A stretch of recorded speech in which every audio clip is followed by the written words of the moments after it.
It's time for Colbert on Golf with Jim Colbert and Kevin Keatsman. Each week, we'll break down what's happening in the world of golf with insights and big-name interviews, plus tips from the winner of 28 tournaments on the PGA and Champions Tours, Jim Colbert. Colbert on Golf is built by Midland Exteriors, online at midlandexteriors.com. Midland Exteriors, we've thought of everything.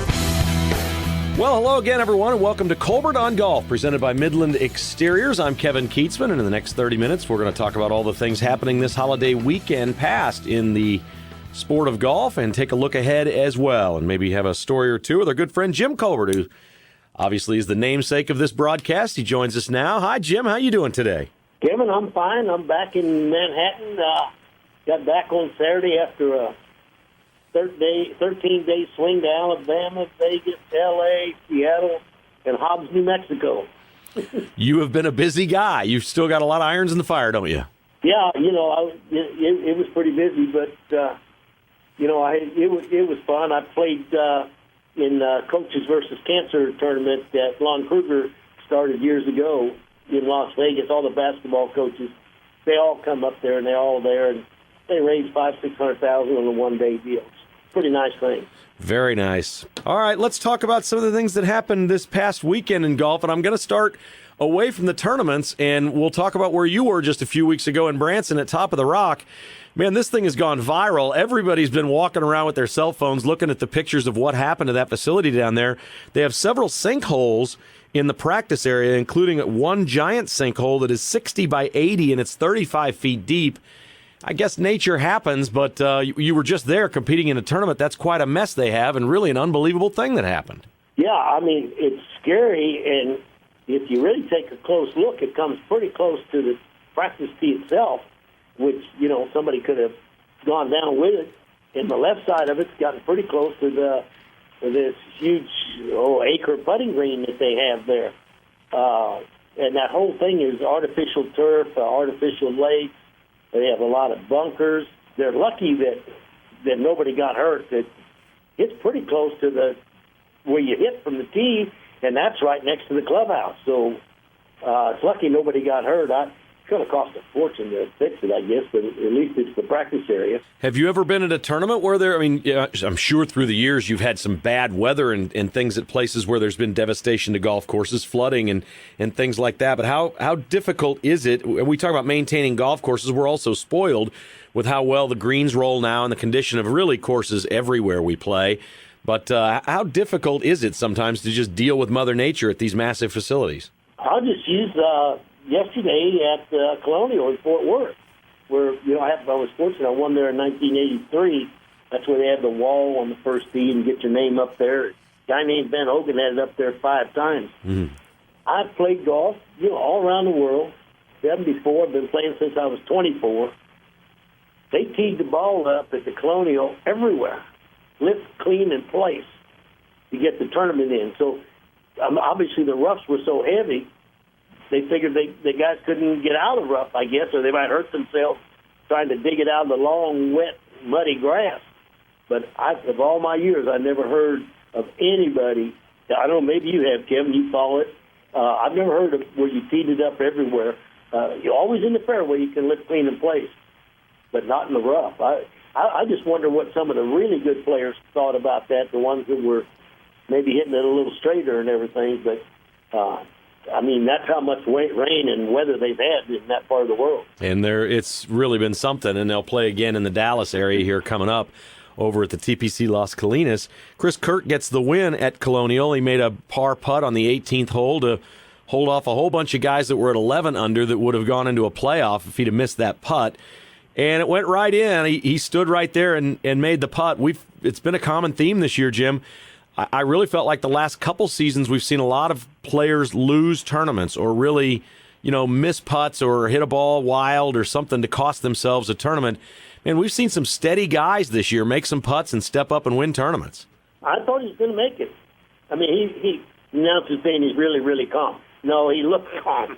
You're never calm under that situation. If you're breathing, you're nervous. But he did handle himself really well, and I thought, he's he's going to make it. He just looked like he was going to make it.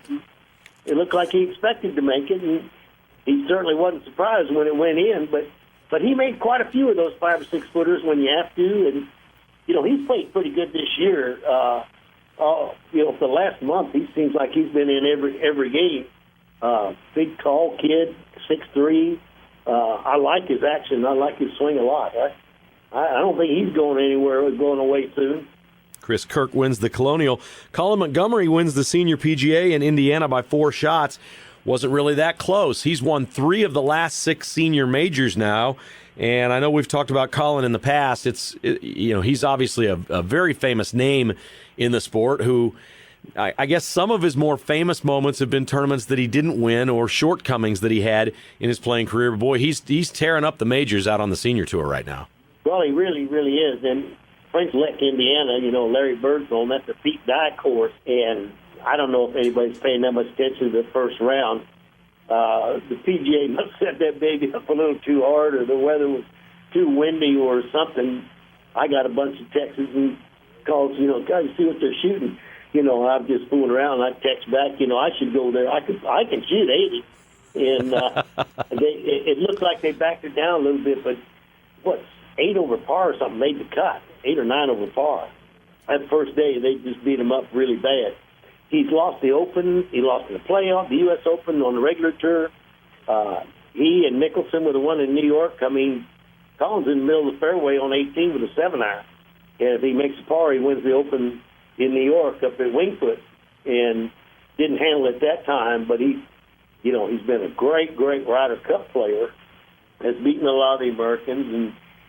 And the fans over here a lot of times gave him a hard time. He'll speak his mind. But I've been around him, and he was with Callaway, and we did a couple commercials together back in the day. And I've always been a fan of him. I like him. He's a straight talker. And the hard courses right now, which are the majors, they're the hardest. He's eating them alive. He's one of those players that it's kind of strange when I watch him play. He doesn't look like a golfer at all. I don't know exactly what I'm trying to say, but I watch him walking around the golf course and think, well, that guy can't win anything. He just doesn't really look like a golfer very much. But man, he's been a very good player. Anybody went to a practice tee and watched everybody warm up and they didn't know who anybody was. You couldn't pick a winner if your life depended on what they looked like on the practice tee or walking down the fairway. Some of the ones that look the absolute best can't make the cut. And some other guys, you look at little Zach Johnson out there with his grip and everything, watch him practice, say, well, man, this guy's got no chance. Excuse me? What's he make, $40 million or something? You can't tell by looking, is all I'm saying, Kevin. No, I know. I agree with you on that one. But he's just got kind of a way about him, and I think it's great. I think it's great for the senior tour that he's playing as much as he is, and these majors, and the tour needs a shot of that. They need some star power. When you were at your height on the tour, there were a lot of big stars out there, and it was in many ways more interesting than the regular tour when you were in your 50s and playing so well on the senior tour. But it needs guys like Colin Montgomery right now, doesn't it? Oh, yeah, absolutely. I was with this Esteban Toledo in Birmingham, played with him actually a few holes. He had already played in the Pro-Am when we were at another course, and he came over and played with us. He's an ex-boxer, and, he played really, really well there. They definitely need that. When I played, my goodness, you still had Arnold and then Jack, and you had Chi-Chi, and then you had Trevino, you had Irwin, me, Raymond Floyd.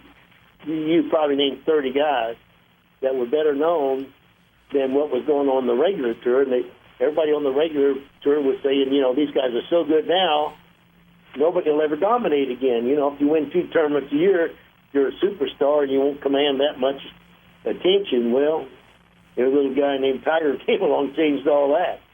And but we were 12 years between Nicklaus on the regular tour and then Tiger coming along, and we were the show, really. We were getting the big endorsement money. We were on TV every week, and the concern was on the regular tour. All right, you're listening to Colbert on Golf. We appreciate everybody being with us. We'll take our first break. When we come back, much more from Jim. We'll talk a little bit about his golf coach and mentor, Jimmy Ballard, and maybe get into some helpful hints for you on how to stay healthy and keep your back nice and loose and not get hurt this season. We'll have more Colbert on Golf coming right up.